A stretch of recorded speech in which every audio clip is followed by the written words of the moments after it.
Their driver shifted the car into first gear. The Impala eased down the slick road and rolled to a stop near a row of firs shielding the house. The 15-foot-tall trees made it invisible to the family's nearest neighbor, 400 yards away. The men got out of their car and crept closer to the old house. They saw a holiday wreath hanging on the front door and Christmas cards lining the downstairs windows.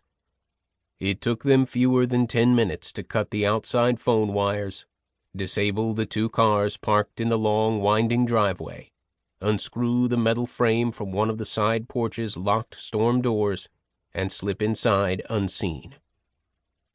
Armed with a stolen .38 pistol and an M1 carbine traded for another pistol and some whiskey at a gun show, the men walked down the short, carpeted hallway and waited.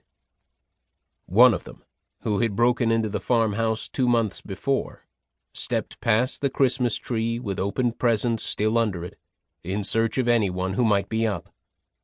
When he returned, they took off their shoes and tiptoed up the wide stairs in their stocking feet toward the bedrooms on the 2nd floor. They had come to kill Jock Yablonski and anyone else who got in their way.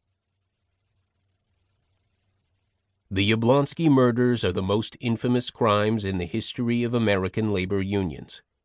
They triggered one of the most intensive and successful manhunts in FBI history. It took the special prosecutor assigned to the cases 9 arrests and 5 jury trials to prove that Tony Boyle ordered the execution of his rival. Boyle is the highest-ranking American union leader ever convicted of first-degree murder. Yet the assassinations were much more than the last spasms of a decade that ran red with them. They led to the first successful rank-and-file takeover of a major labor union in modern United States history.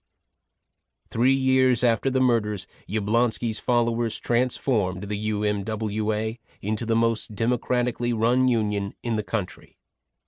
Their victory inspired workers in other labor unions, especially in the United Steel Workers of America and in the International Brotherhood of Teamsters, to rise up and challenge their own entrenched, out-of-touch leaders. It was no accident that the seeds that led to Yablonski's revolt took root when they did. 1968 was one of the most tumultuous years in American history.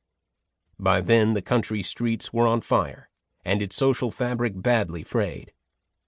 The year started with the Tet Offensive, an appalling surprise that proved to Americans that their government had lied to them about the progress of the Vietnam War.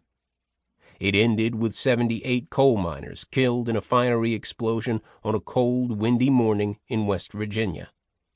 In between, Martin Luther King Jr. and Bobby Kennedy were assassinated, and Richard M. Nixon was elected president. America seemed to be coming apart at the seams, its key institutions under attack. Labor unions were no exception. Roughly 1/3 of the country's non-farm workers belonged to labor unions in 1968. Only 6.4% of private workers belong to unions today. But vocal social critics began seeing organized labor as an obstacle to social change instead of an engine driving it. There was more than some truth to that. The earliest generation of labor leaders had sacrificed their money, liberty, and even their lives to build a movement that gave America's organized workers an 8-hour workday, health insurance, pensions, job security, safer workplaces, and a more equal and humane society. Many of their heirs were not as committed, especially after their labor unions became bigger, stronger, and richer. They focused more on keeping their own lush perquisites and maintaining power than on the needs and wants of the men and women they represented. Big labor's internal politics grew more repressive and less susceptible to change than those of big business, as its leaders became more ensconced and entitled. Their lockstep support of the Vietnam War underscored that they were not only out of touch with the social forces sweeping the country, but openly opposed to them.